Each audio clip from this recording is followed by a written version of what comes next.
Batallas.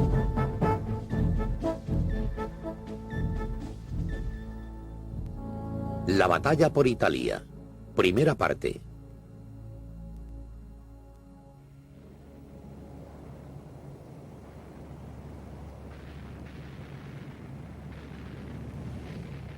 La batalla por Italia iba a ser uno de los conflictos más prolongados y duros de la Segunda Guerra Mundial.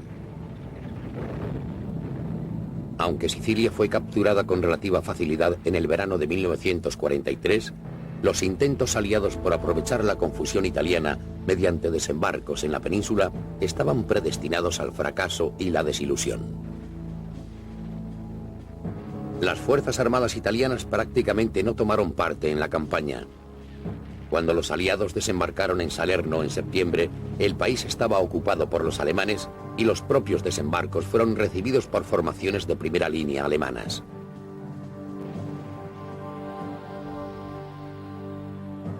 La batalla por Salerno fue solo la primera en una serie de batallas entre los aliados y los alemanes en el sur de Italia. El país tenía un terreno ideal para la defensa, montañoso, abrupto y plagado de profundos barrancos y caudalosos ríos.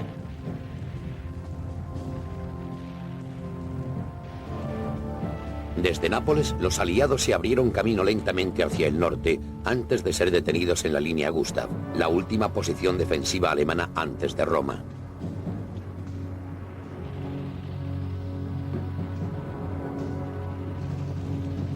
Desde diciembre, el frente permaneció inmóvil a pesar de las numerosas ofensivas y desembarcos detrás de la línea Gustav en Anzio.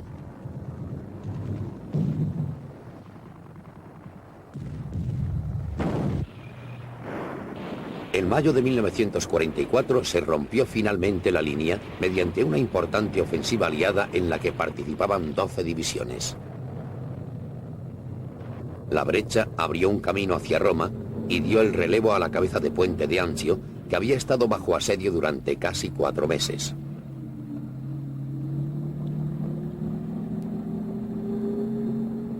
La captura de Roma a principios de junio, a todos los efectos, precipitó el final de la campaña.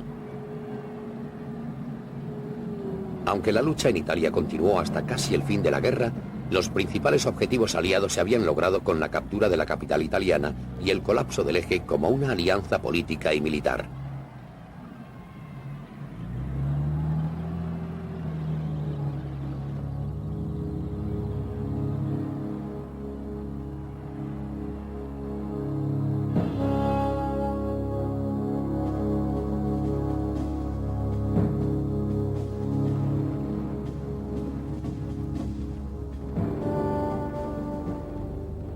En noviembre de 1942, las ambiciones italianas de dominar el Mediterráneo y fraguarse un imperio en África se vieron paralizadas de golpe.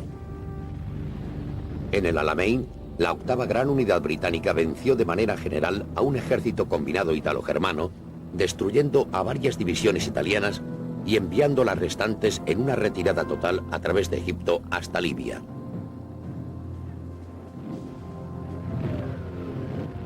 En esos mismos meses, las fuerzas británicas y americanas desembarcaron en los territorios franceses del norte de África, Marruecos y Argelia. Los desembarcos solo encontraron oposición seria en las unidades navales francesas que defendían Orán y Casablanca. Cuando estas fueron derrotadas, la defensa francesa prácticamente acabó.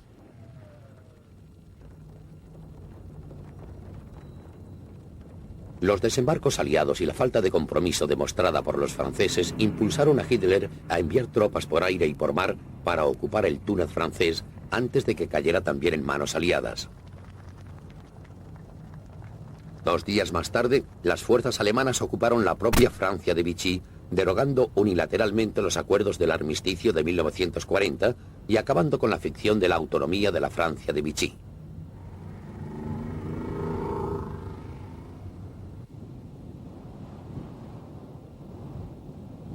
En diciembre, la lluvia y el lodo detuvieron la lucha en el noroeste de África, lo que permitió a los alemanes consolidar su posición en todos los principales campos de aviación y puertos de Túnez.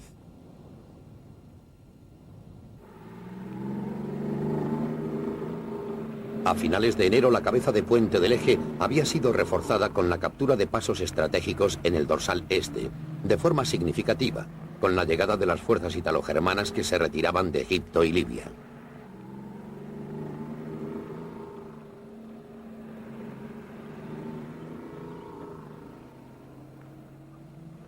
En febrero, estas fuerzas se combinaron para lanzar un ataque en contra del segundo cuerpo americano, que ocupaba el sector más al sur de la línea aliada. El ataque sumió a los americanos en la confusión y en pocos días las formaciones acorazadas alemanas entraban en el paso de Kasserine hacia la retaguardia de las posiciones aliadas. La llegada de la octava unidad británica, sin embargo, impidió que se aprovechara este avance y a principios de marzo el eje se había visto forzado nuevamente a adoptar posiciones defensivas.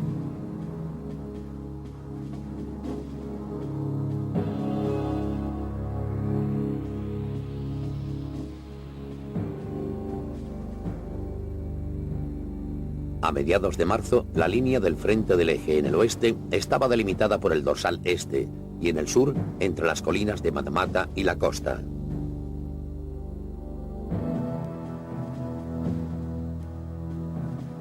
La línea de maretera, la clave para las posiciones del sur, estaba defendida por las fuerzas de la infantería de la primera unidad italiana y por el Afrika Korps alemán. El 20 de marzo los aliados lanzaron un ataque en 3 sectores. Contra la línea de Maret por parte de la infantería de la octava unidad. Al oeste de las colinas de Matmata por parte de un grupo de batalla mecanizado que avanzaba hacia el Hama. Y en el centro por el reforzado segundo cuerpo americano que atacaba a través del dorsal suroeste.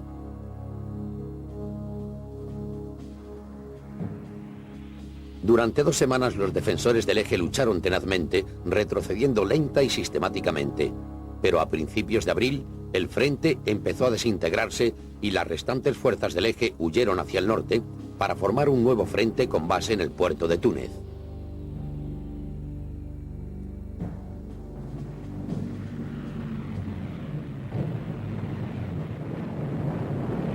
A finales de abril y principios de mayo, la cabeza de puente del eje fue golpeada despiadadamente, lo que hizo que fuera cediendo lentamente y que se concentrara debido a la presión.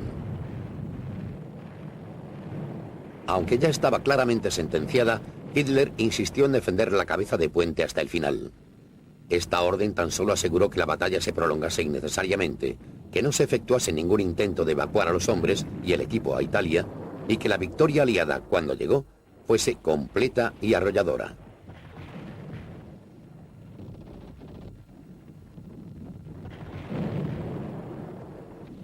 En total, 250.000 de hombres fueron hechos prisioneros en las últimas semanas de la campaña, pero el daño al poder del eje en la región, en su conjunto, fue más grande aún. En su intento de aprovisionar y apoyar la cabeza de puente, la aviación y la marina italiana habían sufrido severamente, al igual que la Luftwaffe, y el daño acumulado, combinado con la pérdida del norte de África, había transformado de forma fundamental el equilibrio de poder en el Mediterráneo a favor de los aliados.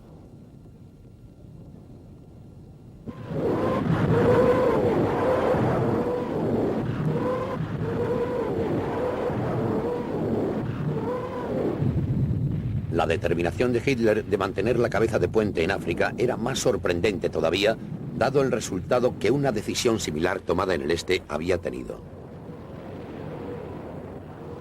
Cuando el poderoso ejército alemán fue atrapado en Stalingrado en el invierno de 1942, había prohibido un intento de avance e insistió en que el ejército mantuviese sus posiciones hasta que pudiese ser relevado. Desde ese momento el destino de la sexta unidad estaba sellado, pero además, al comprometerse en una estrategia tan arriesgada, puso a todo su flanco sur en peligro e involuntariamente aseguró la destrucción de la alianza del eje como fuerza militar.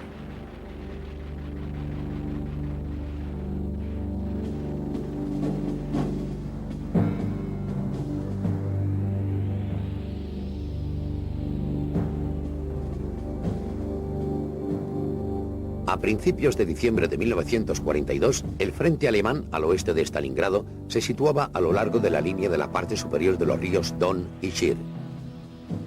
El frente estaba defendido por dos grupos del ejército. El grupo B del ejército en el sector norte estaba formado por la segunda unidad alemana, la segunda unidad húngara y la octava unidad italiana. El grupo del ejército del Don en el sur lo formaban la cuarta unidad acorazada Panzer, apoyada por los restos de la cuarta unidad rumana, y la sexta unidad atrapada en Stalingrado.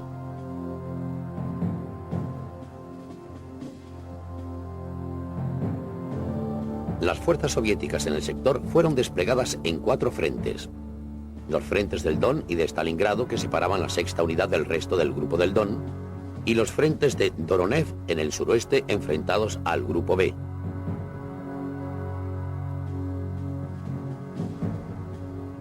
En diciembre y enero, mientras la sexta unidad era lentamente ahogada en Stalingrado, las fuerzas soviéticas en el sector norte atacaron a través del Don superior, demoliendo la octava unidad italiana y la segunda unidad húngara sucesivamente. Estas operaciones abrieron enormes brechas en la línea del frente y amenazaban con cercar de manera masiva a las fuerzas del eje que quedaban en el sur. A finales de mes, estas fuerzas habían retrocedido hasta el río Donets, abandonando al sexto ejército y perdiendo el territorio que habían ganado el año anterior.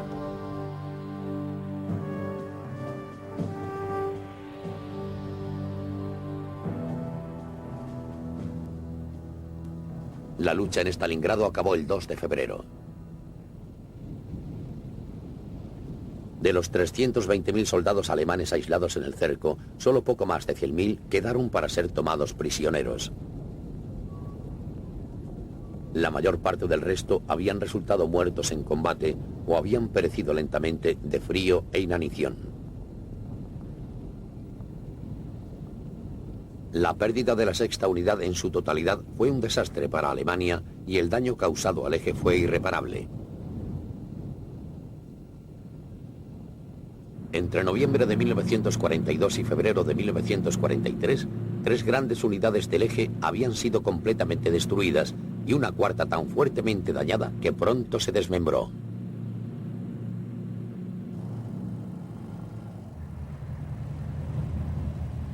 En marzo, antes de que el deshielo primaveral pusiera un alto a la lucha, los alemanes reorganizaron su sistema de mando en el sur con Rusia, creando el grupo del Ejército del Sur con los restos del grupo A y el grupo del Don, y desmantelando el grupo B del ejército. En el mismo mes recuperaron Cracovia, que había caído en manos de los rusos en febrero.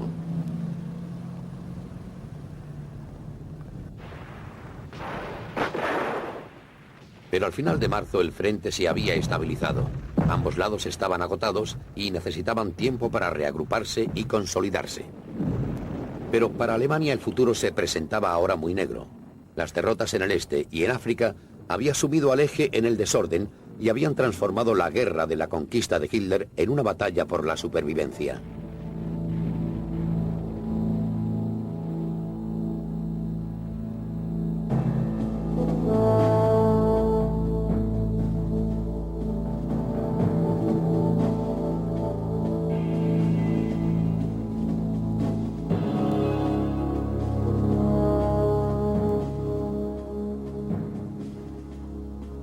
El pacto tripartito firmado por Japón y Alemania en 1936 y más tarde por Italia sentó las bases para la alianza militar más tarde conocida como el Eje.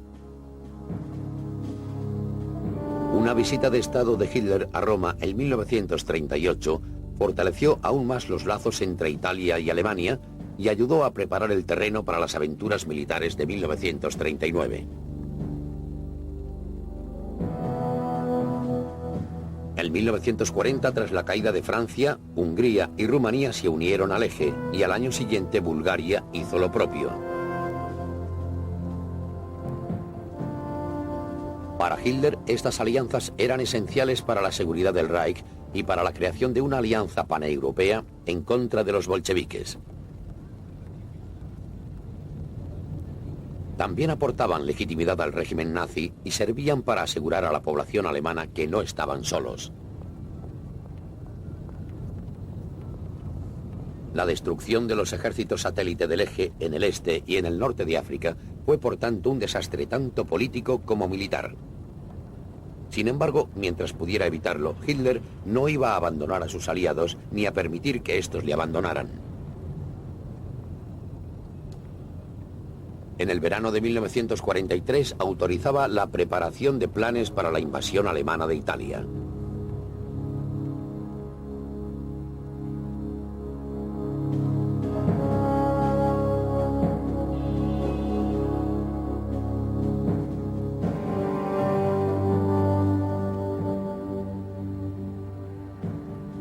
En agosto de 1941, Mussolini despachó 3 divisiones italianas para luchar al lado de las de Alemania, Hungría y Rumanía en la Unión Soviética. En el mismo mes viajó con Hitler a Brest-Litovsk para supervisar la devastación infligida en el Ejército Rojo en el transcurso de las batallas en la frontera. Mussolini estaba impresionado y aceptó totalmente la garantía de Hitler de que la guerra en el este habría acabado en la primavera de 1942. Un año más tarde, había 10 divisiones italianas luchando en Rusia y pocas probabilidades de una victoria decisiva en un futuro cercano. En Egipto, la unidad acorazada Panzer ítalo-germana había sido detenida en su avance y forzada a ponerse a la defensiva. Para entonces, el destino de Mussolini y el de la propia Italia dependían enteramente del de Alemania.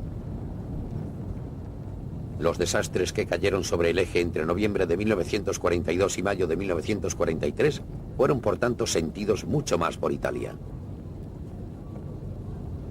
Todas las 10 divisiones italianas en el este fueron destruidas y otras 14 se perdieron en el norte de África. La paciencia de los italianos se agotaba. En el verano, Mussolini fue depuesto en un vano intento de sacar a Italia de la guerra.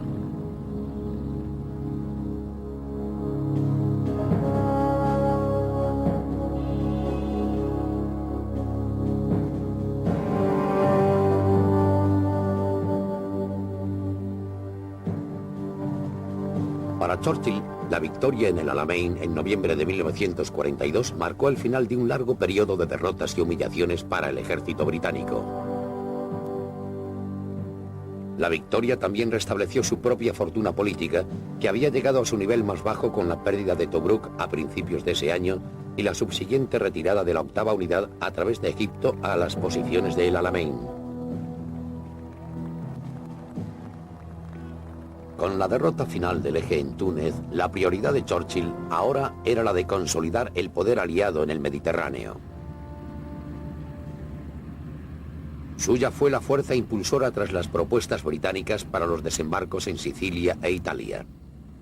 Tras esta estrategia, se ocultaba el temor a los planes a largo plazo de los soviéticos en Europa Central y del Este.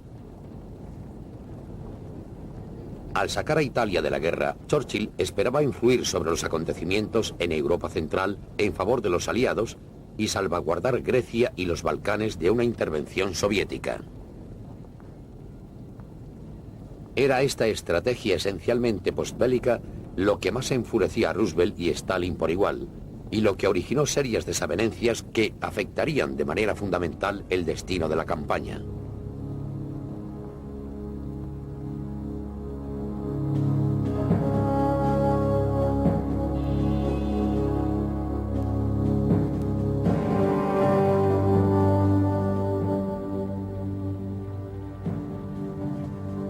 Una serie de contratiempos sufridos por los americanos en el norte de África, que culminó con las penalidades de la segunda unidad americana en el centro de Túnez, constituyó una experiencia que sirvió para templar a los planificadores americanos y al mismo Roosevelt. Las dudas de los británicos acerca de la preparación para el combate de las tropas americanas y de las habilidades tácticas de los comandantes americanos habían sido completamente corroboradas por los acontecimientos. Como resultado, la posición de Roosevelt resultó hasta cierto punto socavada y su prioridad estratégica preferida, un ataque temprano en la costa de Francia, fue discretamente pospuesta en favor de la propuesta británica favorable a la invasión de Italia.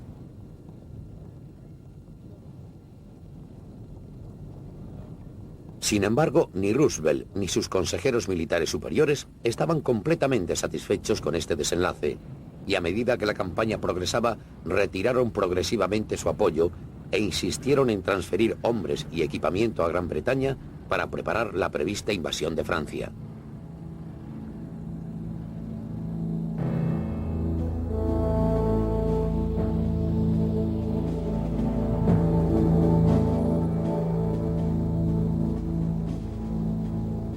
La posibilidad de una invasión en Sicilia se introdujo por primera vez en Londres en una reunión de los jefes del Estado Mayor aliados en el verano de 1942. En la conferencia de Casablanca a principios del año siguiente, la propuesta se adoptó como la estrategia aliada oficial, sujeta a una importante condición, concretamente que la campaña no interfiriera con la preparación de Gran Bretaña para el ataque de la costa francesa a través del canal, programada para principios de 1944.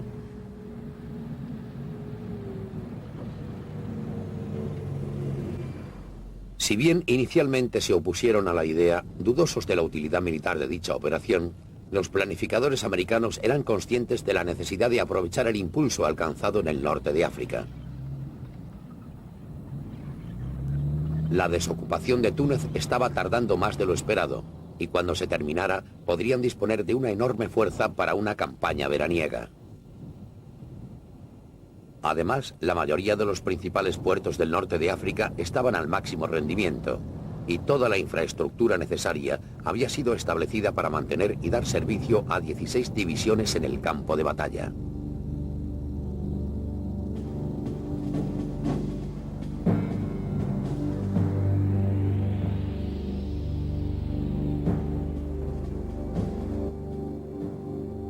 Para los británicos, Sicilia era un blanco tentador.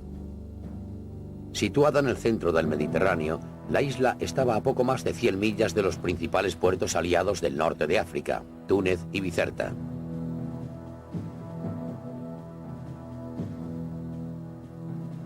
Los campos de aviación en la llanura tunecina, junto con los de la costa del norte de África, asegurarían un apoyo táctico adecuado, mientras que los de las islas de Malta y Pantelleria proporcionarían un apoyo aéreo casi continuo.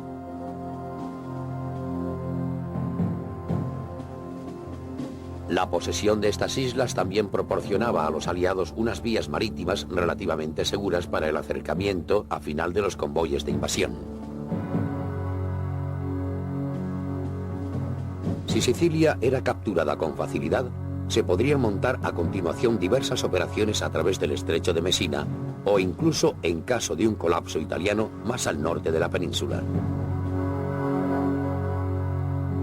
La captura de Sicilia también daría a los aliados el control absoluto del Mediterráneo central y proporcionaría campos de aviación adicionales para continuar la guerra desde el aire contra los puertos y ciudades italianas.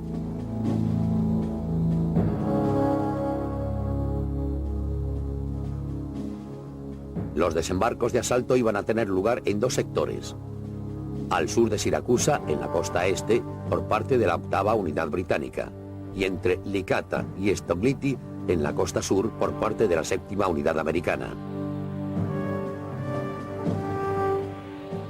Entre los objetivos primarios en el sector americano estaba la captura de los aeródromos del eje al norte de Gela. Los objetivos primarios incluían la captura de Siracusa y los aeródromos en la zona sureste de la isla. Una vez que se había establecido una cabeza de puente, debían ser tomados los importantes puertos de Augusta y Catania, junto con otro grupo de aeródromos hacia el oeste.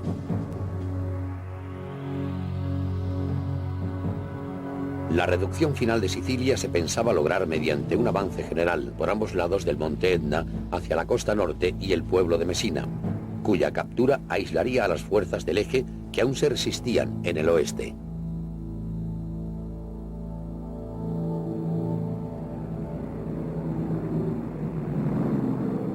A lo largo de la primavera de 1943, mientras se afinaban estos planes y las fuerzas invasoras se reunían y adiestraban, El potencial aéreo de los aliados se empleaba contra blancos en Italia y Sicilia.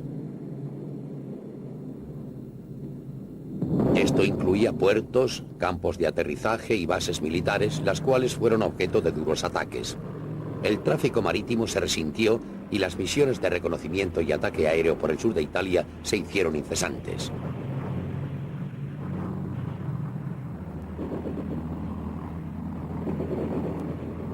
Los objetivos subyacentes del plan aéreo, además del reconocimiento sistemático, eran la destrucción de la Luftwaffe y las fuerzas aéreas italianas en el sur, el aislamiento de Sicilia mediante un bombardeo estratégico y táctico de las líneas de comunicación de la isla, y la erosión continua de la moral italiana mediante ataques sistemáticos sobre las defensas de la isla.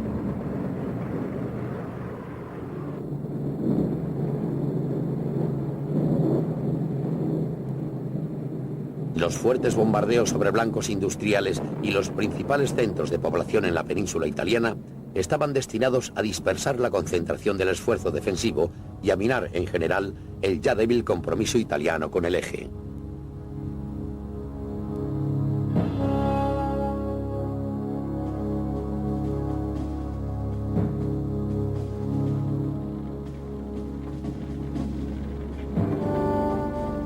Después de Stalingrado, la principal prioridad de Hitler era la de fortalecer su posición en el este. Con la reconquista de Cracovia, el grupo del Ejército del Sur había hecho un alto en la ruta de las fuerzas del eje en la estepa del Don y había anclado el frente a lo largo de la línea del río Donets. Al norte de Cracovia, sin embargo, la línea del frente se curvaba peligrosamente alrededor de una enorme bolsa formada en febrero, cuando las fuerzas soviéticas superaron a los ejércitos satélite del eje en la parte superior del río Don. Sin embargo, la Wehrmacht ya no era la fuerza que había sido en 1941, cuando 3 millones de hombres habían irrumpido en la Unión Soviética hasta llegar a 20 millas de Moscú. Ni existía posibilidad alguna, en un futuro próximo, de un retorno a Stalingrado o a Moscú. La tarea de la Wehrmacht en 1943 consistía en enderezar la línea en el este mediante una serie de operaciones ofensivas limitadas en preparación de una larga guerra de desgaste.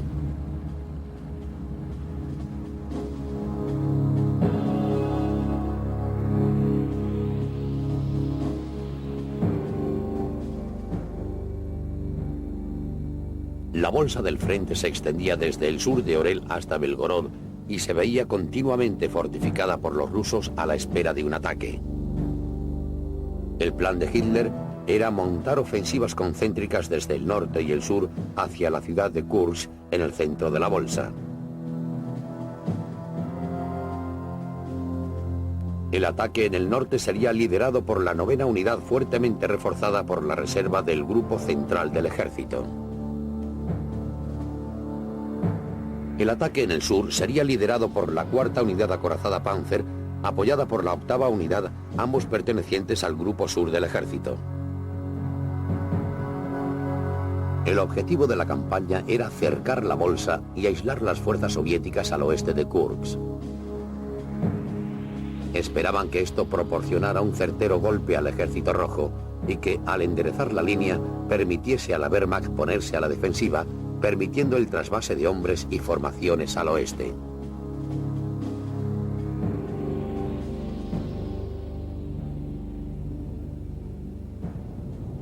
Al apoyar las fuerzas germano-italianas en el norte de África, Hitler, intencionadamente o no, había prolongado el conflicto en la región hasta principios del verano de 1943. El consiguiente incremento de fuerzas aliadas que llevaría a la invasión de Sicilia también aseguró que no hubiera desembarcos masivos en la costa francesa antes de 1944.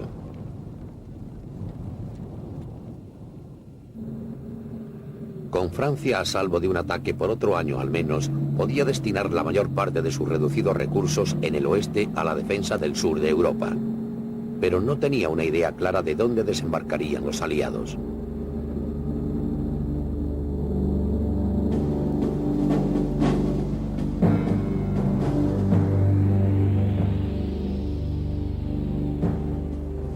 A pesar de la concentración de ataques aéreos en el sur de Italia, había indicios de que los ataques aliados principales tendrían lugar en Grecia o en Cerdeña. Grecia tenía una guarnición del ejército italiano de ocupación que había sido recientemente reforzado por la primera división Panzer, trasladada desde Francia.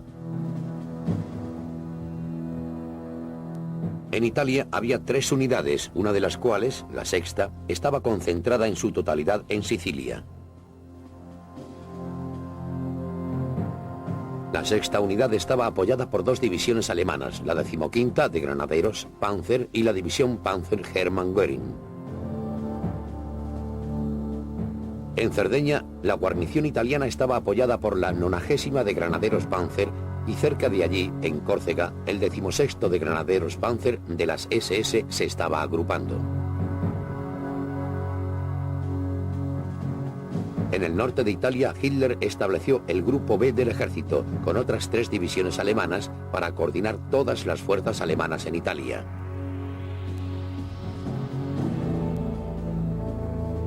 Este mando se convertiría eventualmente en la 10ª unidad alemana.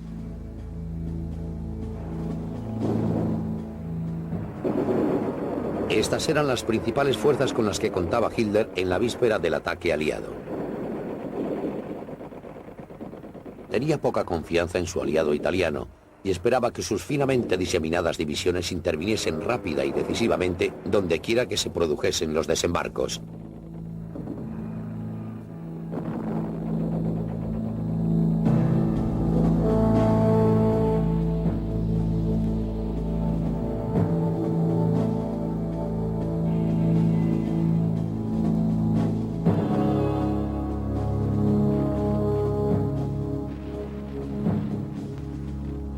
Como la mayoría de los generales británicos, Harold Alexander entró en acción por primera vez con las fuerzas expedicionarias en Francia.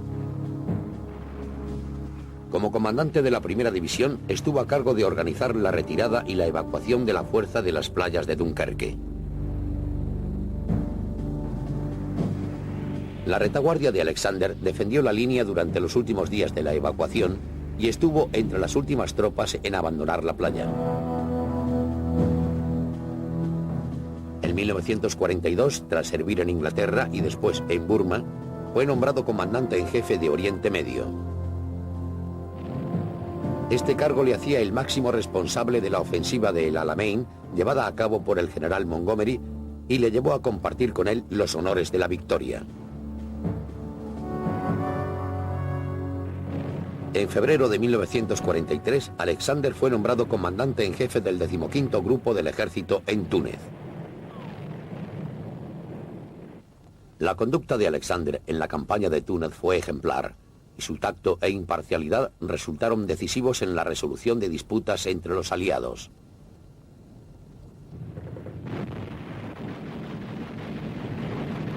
En las últimas semanas de la campaña tunecina, Alexander aprovechó su superioridad material para involucrar en la batalla a todas las fuerzas que componían la alianza militar.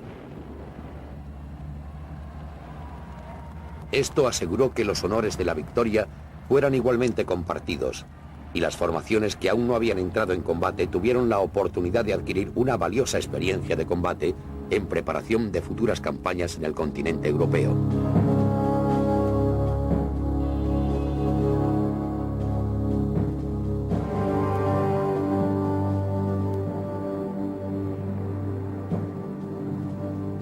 Tras una brillante carrera en el ejército alemán durante los años de interludio bélico, Albert Kesselring fue transferido a la Luftwaffe, llegando a ser el más poderoso e importante oficial en este cuerpo después de Hermann Göring, el delegado oficial de Hitler y comandante en jefe de la Luftwaffe.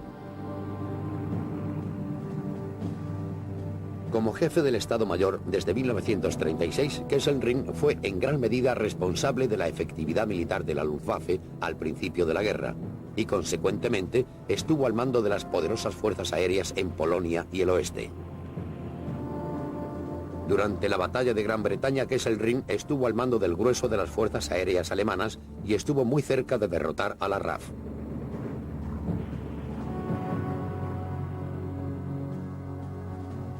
En 1942, Kesselring fue ascendido a mariscal de campo y nombrado comandante en jefe del sur, con responsabilidad sobre todas las operaciones alemanas en el Mediterráneo y el norte de África.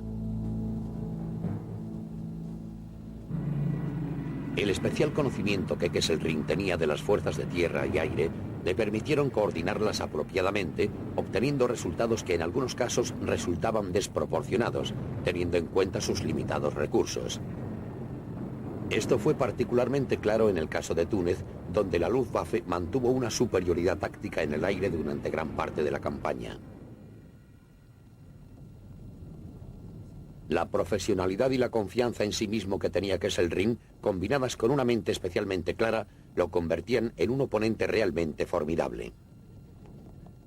En Italia llevó a cabo una campaña impecable al mando de las fuerzas de tierra y aire, retirándose gradualmente hacia el norte y pasándole una enorme factura a los aliados por cada una de sus victorias.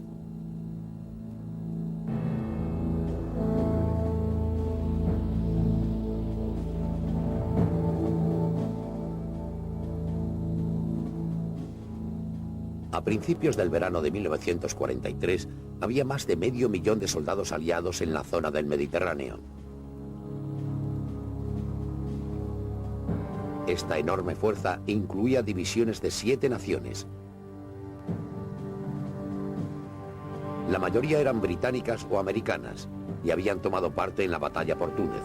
Pero dicha fuerza también incluía divisiones del norte de África francés, Nueva Zelanda y la India, y 2 nuevas divisiones de Canadá estaban organizándose y entrenándose para la campaña italiana.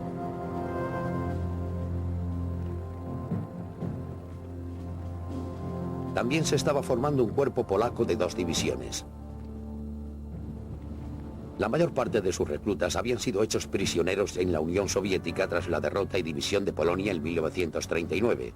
Pero después del ataque alemán a Rusia en junio de 1941, los supervivientes habían sido puestos en libertad y reunidos en el sur de Rusia bajo el mando del veterano general polaco Władysław Anders.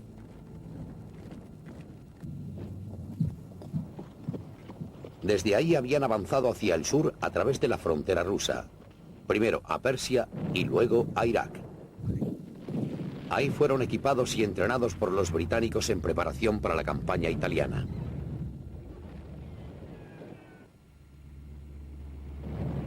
Los programas de entrenamiento para todas las fuerzas aliadas eran en general mucho más completos y estaban mejor concebidos de lo que habían estado en el pasado.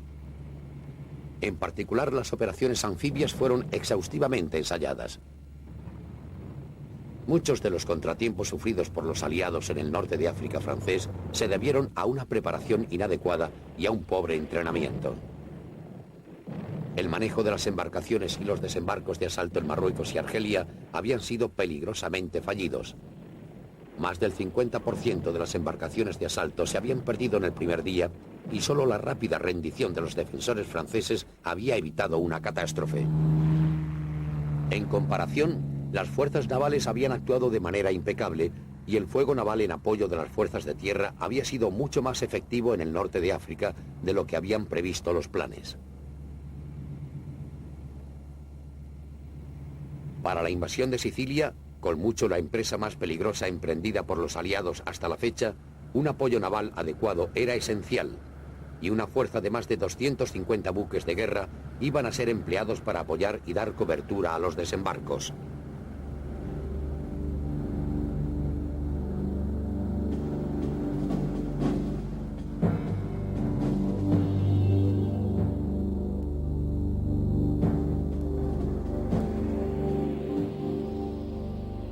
El tanque de batalla americano M4 entró en producción en 1942 e incorporaba muchas de las características ya utilizadas en su predecesor, el M3, como eran el chasis, la carrocería, el motor y el sistema de transmisión.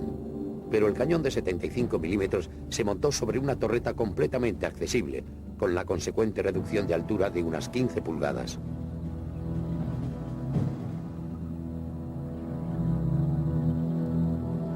Con una mayor protección acorazada, un perfil reducido y una montura más efectiva para el cañón, el M4 era el primer tanque aliado que se aproximó a los estándares alemanes y se convirtió rápidamente en el tanque de batalla principal al servicio de ambos ejércitos, británico y americano.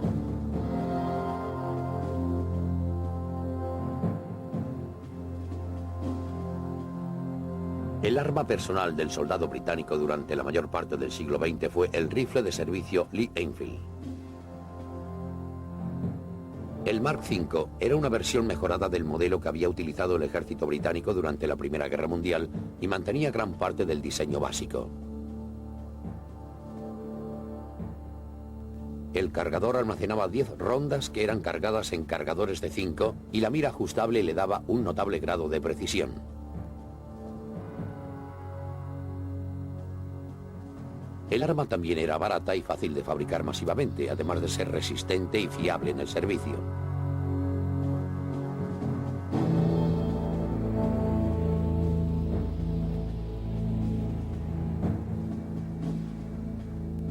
El más clásico y probablemente el mejor subfusil ametrallador al principio de la guerra era el Thompson M1928. Una versión simplificada, sin embargo, el M1 fue rápidamente diseñado para su producción en tiempos de guerra. El M1 conservaba las principales ventajas de su predecesor, si bien prescindía de algunos de sus más caros refinamientos. Aunque seguía siendo un arma relativamente cara, el M1 fue producido en gran cantidad para alimentar la casi insaciable demanda de los aliados de América por una efectiva y fiable arma ligera automática.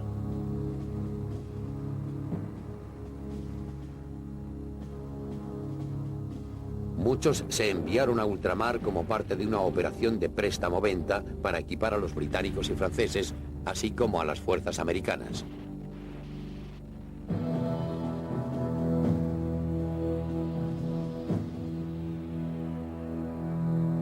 La mejor metralleta ligera de la Segunda Guerra Mundial estaba basada en un diseño checo de principios de los años 30 y empezó a utilizarse en el ejército británico en 1938, recibiendo el nombre de ametralladora Bren.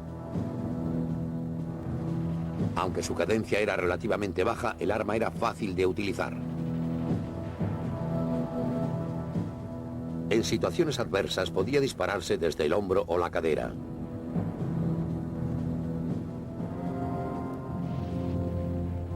La versatilidad del arma, combinada con su precisión y fiabilidad, la hacía ideal para el fuego de apoyo de la infantería realizado por pelotones y secciones, y equipó a la mayoría de las fuerzas británicas de la Commonwealth y de otros dominios a lo largo de la guerra.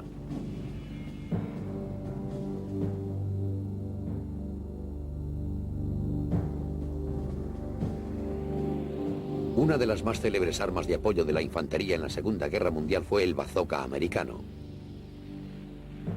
Oficialmente conocido como el lanzacohetes M1, el arma era operada por un equipo de 2 hombres y disparaba un proyectil estabilizado por un alerón con la carga en la cabeza del mismo.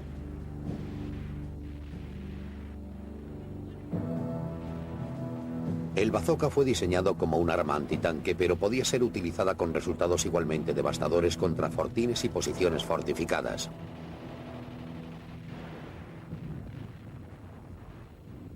Casi medio millón de bazookas fue producido durante la guerra, y el arma sirvió de inspiración para el Panzercheck alemán.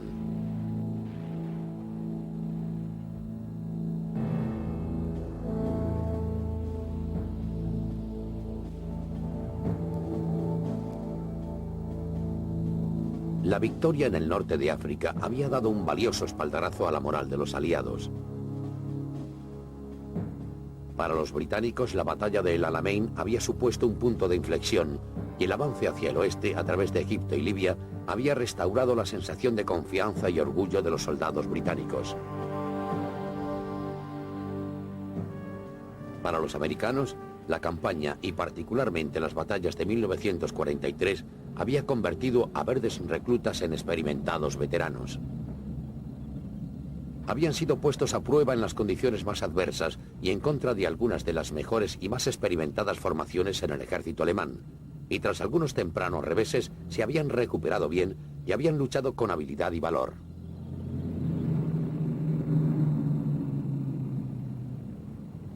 Las fuerzas aliadas en el norte de África también estaban bien abastecidas y excelentemente equipadas. Sus tanques, si bien ligeramente inferiores a las mejores máquinas alemanas, eran muy superiores en número y las armas de su infantería estaban entre las mejores del mundo.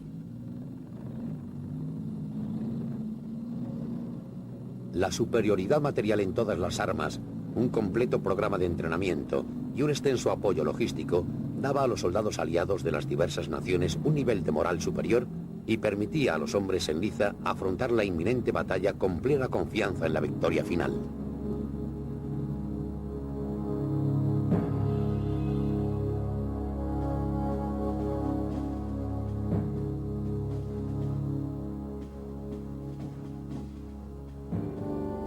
Mientras la batalla por el norte de África estaba aún sin resolver, la principal presencia alemana en Italia consistía en unidades de la Luftwaffe comprometidas en la labor de mantener abiertas las vías marítimas entre Italia y los pocos puertos que aún permanecían en manos del eje en el norte de África. Las unidades incluían formaciones defensivas, así como grupos de cazas y bombarderos, y la mayoría estaban concentrados en Sicilia o el sur de Italia.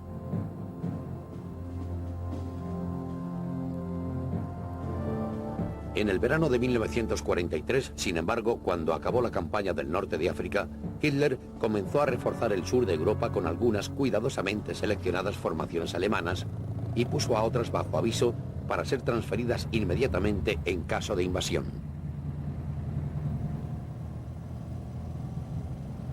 Estas fuerzas incluían divisiones Panzer, granaderos Panzer y unidades de paracaidistas. Las divisiones Panzer eran las mejores disponibles y estaban equipadas con una mezcla de tanques de batalla pesados y de peso medio.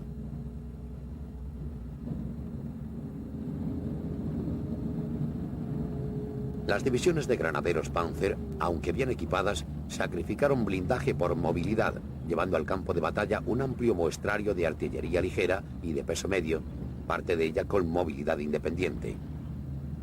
Ambos tipos de división, sin embargo, estaban altamente mecanizados y la infantería incorporada estaba casi siempre totalmente motorizada.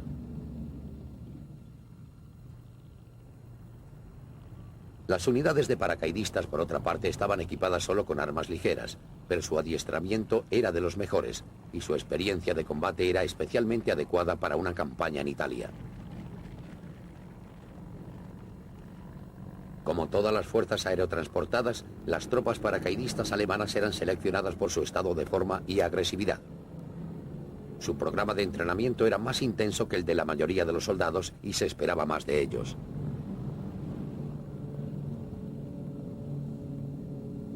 Las tropas paracaidistas eran entrenadas para ser autosuficientes, para luchar como individuos y como parte de un equipo. Como tropas de asalto con armamento ligero deberían mostrar un alto grado de iniciativa combinada con velocidad y agresividad.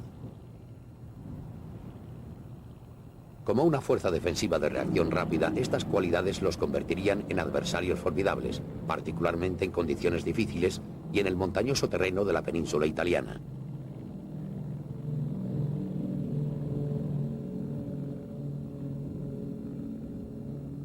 Habían servido prácticamente en todos los escenarios, incluyendo Noruega y los Países Bajos, donde habían demostrado el nuevo arte de la guerra aerotransportada ante un asombrado mundo. En Creta habían derrotado a unas muy superiores fuerzas británicas gracias a su agresividad y habilidad, aunque sufriendo numerosas bajas en el proceso. También sirvieron en el norte de África y el frente este, sobre todo en posiciones defensivas.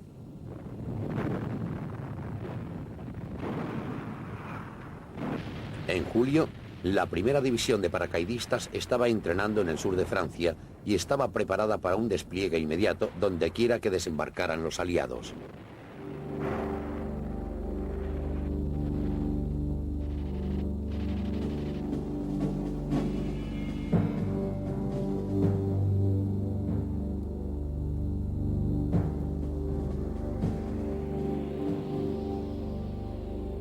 Los cañones autopropulsados para apoyo a la infantería eran una parte integral de la planificación militar alemana previa a la guerra, y la serie Stug de cañones de asalto utilizaban el chasis, sistema de suspensión y tren de propulsión del tanque de batalla Mark III.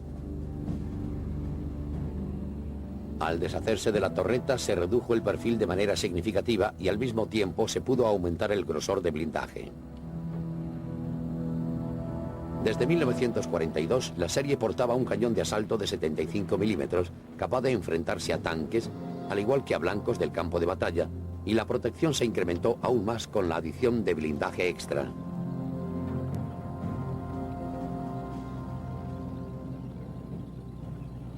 Los cañones de asalto estaban pensados inicialmente para el servicio en regimientos de artillería, pero a medida que la producción de tanques se fue sustituyendo por la de estas armas, un número cada vez mayor fue entregado a divisiones Panzer y divisiones de granaderos Panzer. Cuando el tanque de batalla Mark III se dejó de fabricar, la producción se centró enteramente en el cañón de asalto y llegaron a fabricarse más de 10.000.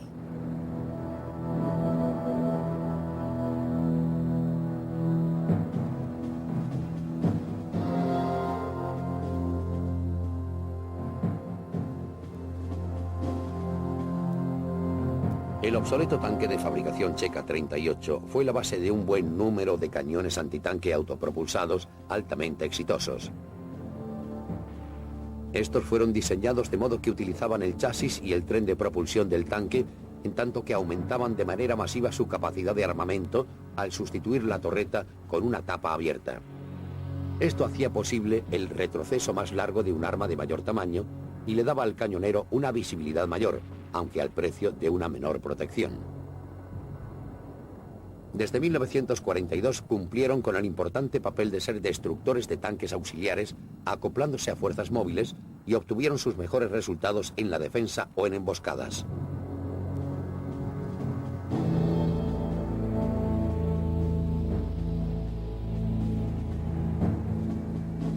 Los rifles de repetición llevaban muchos años en fase de desarrollo en Alemania, y estos esfuerzos finalmente dieron sus frutos en el Walter-Gewehr 41.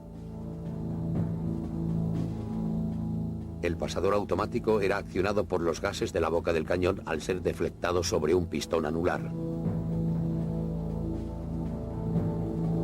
El Gewehr 41, sin embargo, si bien era preciso, también era pesado, de embocadura y poco fiable, y fue sustituido en el servicio por el Gewehr 43, un arma mejor en general, que utilizaba también un sistema movido por gas.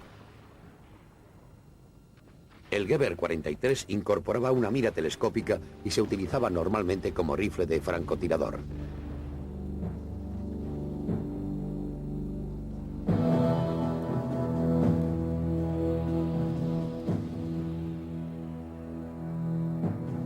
La MG-34 fue la primera ametralladora multiuso de verdad. Era lo suficientemente ligera para ser portada en la batalla y se alimentaba con cinturones, lo que permitía una prolongada y fuerte cadencia de disparo.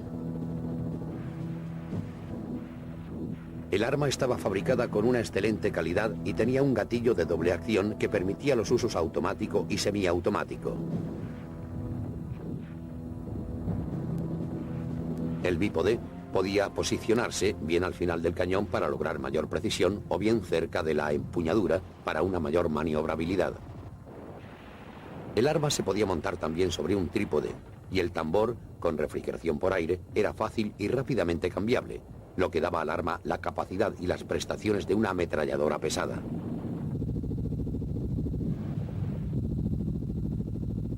La producción de la MG-34 continuó hasta el final de la guerra y el arma también sirvió para equipar todos los modelos de tanques alemanes.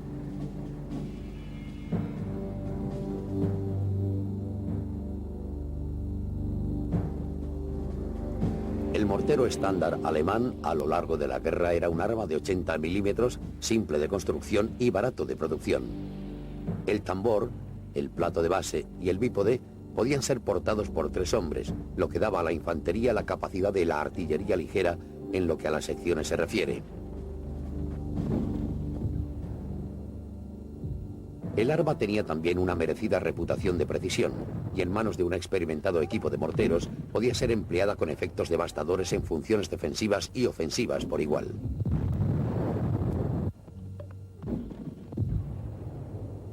Los morteros causaron más bajas entre las tropas americanas y británicas que ninguna otra arma enemiga.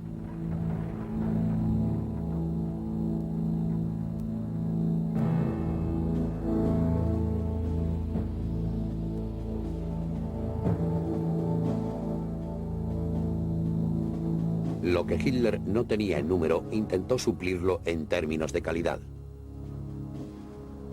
De las dos divisiones alemanas en Sicilia, la división Hermann Göring fue la desplegada en el sector del Blanco e iba a entrar en acción el primer día.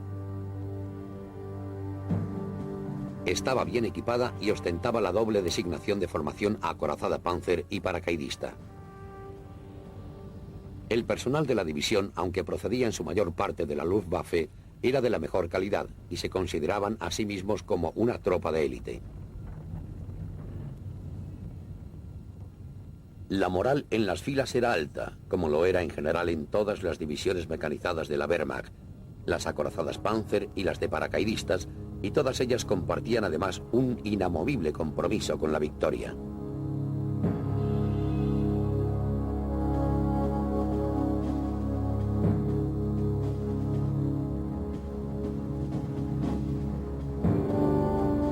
Mientras estos despliegues tenían lugar en el sur de Europa, el grueso del potencial ofensivo de la Wehrmacht se concentraba en el este para la inminente batalla por los territorios que rodeaban Kursk. La escasez de unidades acorazadas había hecho que el ataque se pospusiera 3 veces, dando a los rusos tiempo para preparar sus defensas y desperdiciando la ventaja de la sorpresa. La acumulación de fuerzas por ambos lados era enorme, y los alemanes habían comprometido la mayor parte de sus unidades acorazadas en la batalla, incluidos todos sus tanques pesados.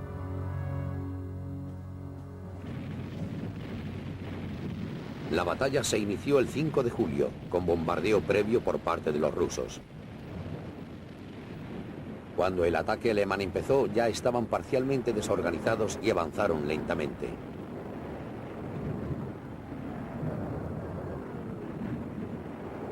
En 2 días, el ataque alemán de la 9ª unidad se había detenido tras avanzar solo unas millas, mientras que la 4ª unidad Panzer, que atacaba en el sur, se estaba viendo envuelta en una lucha cada vez más desesperada.